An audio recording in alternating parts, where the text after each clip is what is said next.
Desde antes de la pandemia, los educadores sentíamos que el sistema educativo costarricense venía haciendo crisis. Sentimos que hay un detrimento, que ha bajado la calidad y que sentimos que no es culpa de nosotros, porque al fin y al cabo nos decía aquí un profesor del tecnológico, cuya esposa es profesora, nos decía, es que los profesores siguen siendo bien preparados, siguen teniendo mística, ¿verdad? Hay algo, ¿verdad? En la estructuración, en los cambios que ha venido haciendo el MEP que no está funcionando, ¿verdad? Desde la ANDE, en este caso, bueno, desde las organizaciones gremiales, o en este caso, desde la que usted podría hablar, que sería la ANDE, ¿cómo cree usted que se está abordando este tema? ¿Se está haciendo lo suficiente o qué cambios implementaría usted?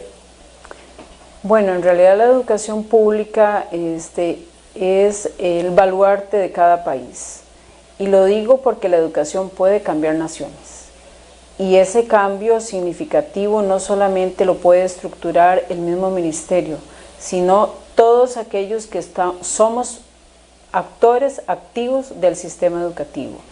Y en ese particular, bueno, las organizaciones sindicales y la que yo represento con mucho orgullo, tenemos que sentarnos a reconsiderar si la currícula que en este momento nosotros estamos llevando al aula es la currícula que efectivamente es la que permite hacer ese cambio significativo en la educación. Esa sería una de las primeras mesas o conversaciones que podría tenerse con el sector del Ministerio de Educación Pública, porque no necesariamente podemos regirnos por los estándares internacionales. Costa Rica tiene una enorme riqueza. Nosotros no podemos seguir dependiendo de la educación que se dé en otros países. Pueden ser referentes, pero Costa Rica tiene su propia idiosincrasia y la currícula tiene que responder a esa idiosincrasia y a esa calidad que tenemos los costarricenses. Indudablemente hay una crisis en el sistema educativo y muy pronto, ya en el informe que está a un día de darse a conocer, pues probablemente no tendremos las mejores noticias y tenemos que aceptarlo con humildad. Creo que el sistema educativo no puede justificarse ni autojustificarse de lo que no se hizo o de lo poco que se pudo haber hecho o de lo mucho que se pudo haber hecho. En las organizaciones sindicales que pertenecemos a los sectores educativos debemos también de hacer aportes significativos y no aportes, a veces son un poco tímidos en el sentido de que no queremos pagar un espacio para justificar lo que hacemos. Y en este sentido quiero decir que podríamos aprovechar espacios como este, en el que yo me encuentro hoy, para llevarlos al aula, para llevarlos a los centros educativos y para que vivan una realidad. Muchas veces el Ministerio de Educación Pública tiene espacios muy académicos y la academia es necesaria porque todos nos hemos formado en ella, pero no es lo mismo la práctica. En la práctica no podemos sacar el libro de X autor para resolver los problemas que cotidianamente se nos dan. Y la experiencia de aula es básica para la toma de decisiones, no solamente para el currículum, sino hacia dónde va la educación.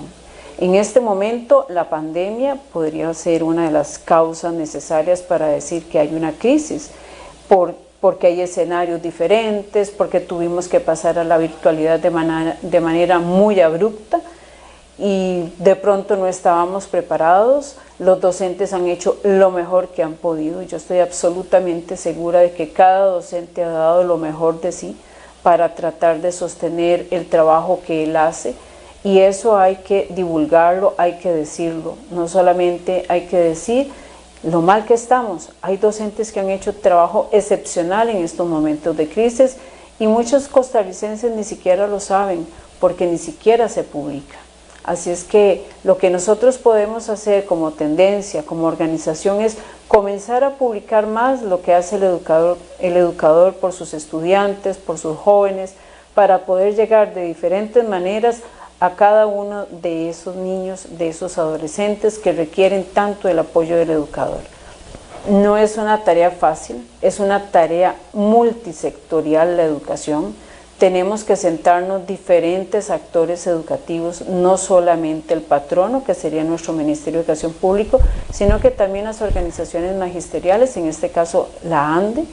Tenemos que comenzar a dar insumos De hecho, nuestra organización ha trabajado con una pedagogía alternativa, la hemos presentado como propuesta, aún no ha sido ni valorada ni discutida con el rigor que nosotros quisiéramos de parte del Ministerio de Educación, pero es una propuesta que puede contribuir de gran manera para el trabajo que está haciendo el Ministerio, para el trabajo que está tratando de sacar adelante, que en este momento tal vez ha costado y va a costar por esta crisis que tenemos, porque realmente es una crisis. Maquillémosla como la maquillemos, hay una crisis educativa, hay una crisis en la formación primaria de docentes, hay una crisis en las familias que aportan a los jóvenes y a los niños en nuestras aulas, porque no podemos ver solamente la crisis educativa desde un factor, sino que es multifactorial. Y bueno, las organizaciones magisteriales podemos aportar muchísimo. ¿Por qué podemos aportar? Bueno, porque tenemos la experiencia de aula, que es sumamente valiosa, sumamente rica. Tenemos la referencia de cómo el educador trata de colaborar con cada uno de los niños, de las niñas, de los adolescentes, para sacarlos adelante. Conocemos en carne propia lo que muchas familias pasan, y toda esta experiencia debe ser reconsiderada a la hora de hacer planes. Tenemos que considerar la evaluación. ¿Realmente lo que estamos haciendo en evaluación será lo mejor? ¿Habrá otras maneras posibles de seguir evaluando de manera pertinente, adecuada, para que estos niños y estos jóvenes lleguen a ser los profesionales que todos anhelamos? Yo pienso que muchos de nosotros podemos aportar de gran manera, y los sindicatos, y especialmente ANDE, tiene enorme experiencia que puede ser valorada, documentada, sistematizada y ponerla en las mesas de discusión para poder llevarlas a cabo y cambiar la forma en que estamos haciendo las cosas. Sé que son tiempos muy difíciles, sé que esta pandemia pues nadie se la esperaba, pero desde antes ya veníamos con algunos problemas en nuestro sistema educativo. La pandemia simplemente ha sacado al aire lo que nosotros vivimos, las crisis que tenemos, los escenarios que tienen nuestras familias, la poca ayuda que reciben muchas de las familias, los incentivos que deben de tener los docentes, una formación más robusta, más equilibrada, los problemas con los nombramientos que tienen que mejorarse. Han pasado muchos grupos, muchos estudiantes sin un nombramiento de un profesor o una profesora, y todo esto afecta enormemente la crisis educativa.